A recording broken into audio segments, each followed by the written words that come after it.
Our Gulf Coast MakerCon 2015 coverage is proudly powered by the Microsoft Store. Go ahead and imagine presenting the thinnest and lightest Surface ever, the Surface 3. The perfect balance of performance and value for students, families, and more. Pre-order yours today or check out all the other latest gadgets at f5live.tv/Microsoft. We've got somebody new with us. Hello. Here. Go ahead and introduce yourself. My name's Chad Mairn, and I'm here representing the Innovation Lab, Makerspace at Saint Petersburg College. Okay. Very cool. Yep. I went to SPC myself. I think everybody has, yeah, it seems. It does seem, at least anybody who's lived in Pinellas has gone through SPC at some point. Yes. Yeah. Yep. Where's the Makerspace based? It's in Which Seminole, on the Seminole campus, Awesome. right inside the library, second floor. Okay. Yep. Very cool. How much space have you got? Ooh, that's a good question. It's a small space. It's probably 12 by 12. Okay. But we have a lot of stuff inside. Okay. Yeah. What kind of stuff have you got? Well, the focal point is a 3D printer, and made by Freefab 3D. They're actually right around the corner. Yes, they are. And they were on the show with us last year. Yep. So that's the focal point, but we've got 3D pens, we've got robotic kits, 2 of them. We've got some little bits coming. We got the synth kit already. We got a big workshop kit coming, which will host probably 20 people in a workshop, which a lot of little modules. Very cool. We've got a circuit scribe, which you can draw with a conductive pen and add the magnetic modules to it and build circuits. I almost went and purchased a whole collection of the little bits about a week ago because, Radio Shack's going out of business. Yes. And I found a store that nobody knew about that was closing out of sync with the rest of them. Oh, yeah. And everything was like 40% off, and I got all of the regular. Yeah. They got some amazing stuff, though. They really do. So we're going to get a ton of that. We're a global chapter now through Little Bits. Nice. Which is exciting. That's really cool. And then, the 3D print, we got a lightweight version of Pro Tools, so we can get people doing audio and some podcasting, and a little bit of music creation, that kind of thing.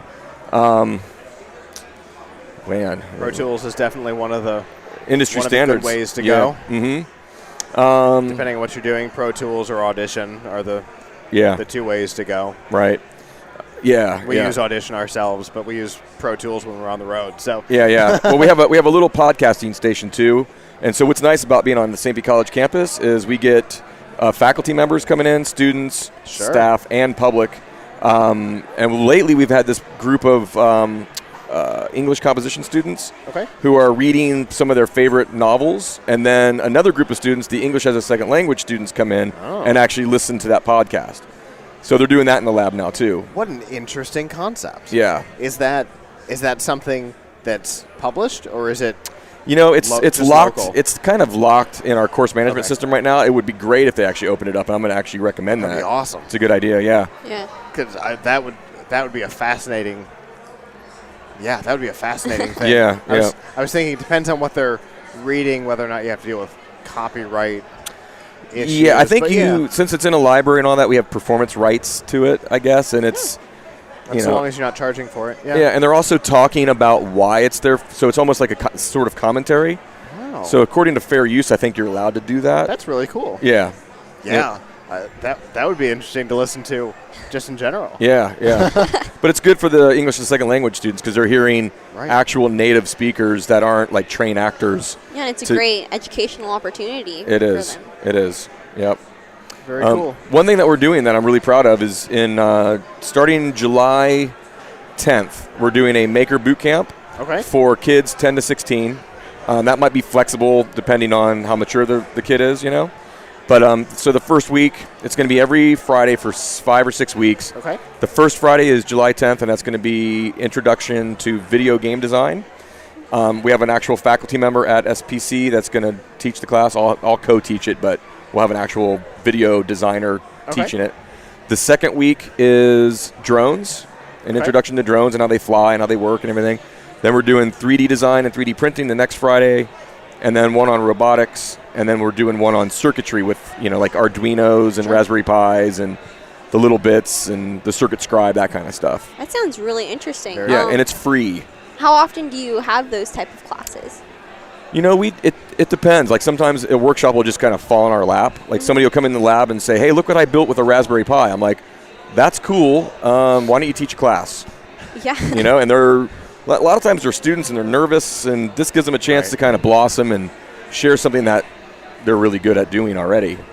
And we've had droning workshops, and we built an online file distribution system at one point. Okay. And we did that as a workshop too. So Cool. It was all open source, and yeah. So I want to do more workshops. We sponsor a lot of events too, through the college and through the library system. Okay. Yeah. What kind of events? Well, we've got the next event is actually Wednesday night. Okay. In support of Jazz Appreciation Month, we have a Brazilian jazz band playing in the library. Nice. So we're going to be nice and loud and playing Brazilian jazz. In the library, of course. Yep. So that's going to be Wednesday night at 7:30 in the Seminole Library. Then I'm really thrilled about this one. This coming Wednesday. Yes. Yep.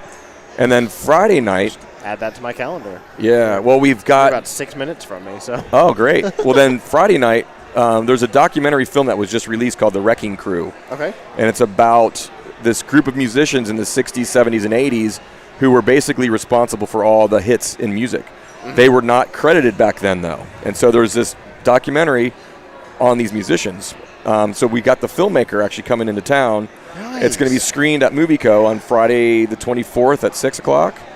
And then after that, after the screening, there's going to be a reception, a Q&A session with the director at the Palladium Theater in downtown St. Pete from around 9 to 11. Really excited. That's really cool. Yep. It's getting amazing reviews. It was number 1 on iTunes for a while. Interesting. So it's a pretty big deal. Yep. So a little bit of everything. Yep. And then we got the Pinellas Comic and MakerCon coming up October 17th. And then we're also helping work with the Library Maker Fest, which is coming up June 18th. Soon. Yeah. Surprised I'm remembering all these dates. I'm horrible with dates. So, yeah, June 18th is when that one's. Apparently, when you're put on the spot, dates come to your mind, no problem. I guess, yeah. Yeah. And it seems like everything that you do, or most of what you do, it gives back to the community, and it gives and it educates the community based off what's going on. Exactly. And since you said that, I'm going to share this too. About 2 months ago, we had Echo Bridge Pictures, which is a local animation company who is world renowned. They came in and did a lecture, the main animator.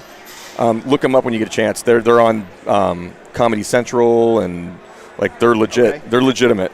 And then they did a workshop for animation students. And what we ended up doing is a character design contest. And the girl who won first place is now working at that company. That's so cool. So, and for me, she's just oh my God, thank you so much. I'm like, you're the talented one. So there are great opportunities that come through this. Yeah, we just provided a little tiny spark, and she dove in and got it, and now she's doing what she wants to do with a great company. That's amazing. So that's one of my success stories for her, at least, Yeah. That's really cool. Yeah, that's the kind of stuff I want to keep doing. Sure. Yeah. It's got to make you feel good, too, that you're also, helping other, people through their career and everything. Well, she's so talented. Who knows? I mean, she... may have never got that opportunity otherwise. Right. Yeah. And now she's in, and she's proven herself, and so I'm very proud of her. So how long has this space existed? Almost exactly a year. It'll be June. Okay. June, I don't know the exact date. I know the other dates, but not this one. Yeah, so June was when it opened. Very cool. Yep. How many people tend to come through? We get quite a bit. And I don't have any set hours. It's all volunteer. Okay. So it depends. Some days I get classes, SPC students coming through, faculty, and I get 50 people in a day, and then sometimes I get 3. So it really depends. Okay. Yeah. We were involved in creating the Hive at John F. Germany. Yes. So yeah, it's the same kind of thing. Yeah. Yeah. It depends on what's going on a particular day. Yeah, and I schedule appointments too. I'll get somebody. The other day we had a retired plastics engineer who wanted to test the secret invention, and it's a really simple looking thing, and he wanted to print a prototype, but he brought it in as a thing, and we tried to scan it and get it into 3D through Autodesk 123D Catch. didn't quite work as well. And I said, since it's so simple, let's just design it in Blender or something, and then we'll try to print it. So it's my hope that we can print out a prototype, and then he'll take it somewhere, and who knows what he'll do with it. Sure. You know? I'd be curious. I know there's a 3D scanner and printer that I know. I want to. Eureka Factory. Yes, I want to play with that. I haven't seen it yet. I haven't either. I was involved on and off with Steve during the project. Yeah. I have not seen it finished. I want to see it. Pictures all through the process. Me too. Me too. One thing we are doing, we have one of the 3D art teachers. Okay. Forget the name of the class, but she came in and she collects Pez heads or Pez dispensers. Okay. And I said, well, why don't we use our Microsoft Connect? We will scan some of your students' heads, and we'll make Pez dispenser heads. That's so cool. And she's like, okay, that's a great little project for some of these students. So we're going to hopefully do that soon. Wow. Yeah. I have a good friend who is a voice actor who, the brain, on Pinky and the Brain, he's been all over the place. And he was at San Diego Comic-Con, I think, this past year. Okay. And they did a full-body scan and print. So he has an action figure of himself along with all of the main characters. Very cool. On his shelf. So yeah. He is in the middle of all his characters. Oh, boy. That's great. That's great. That's awesome. So the kind of stuff you can do today. Oh, I know. Makerspace with the technology that Makerspaces take advantage of. Yeah. Well, when I was a kid, I was creating really psychotic bike ramps, jumping ramps like a crazy kid and playing soccer. I believe that. So now we got kids building all kinds of electronics and robots that are killing each other. Yeah. I mean, it's insane. It's insane, the difference.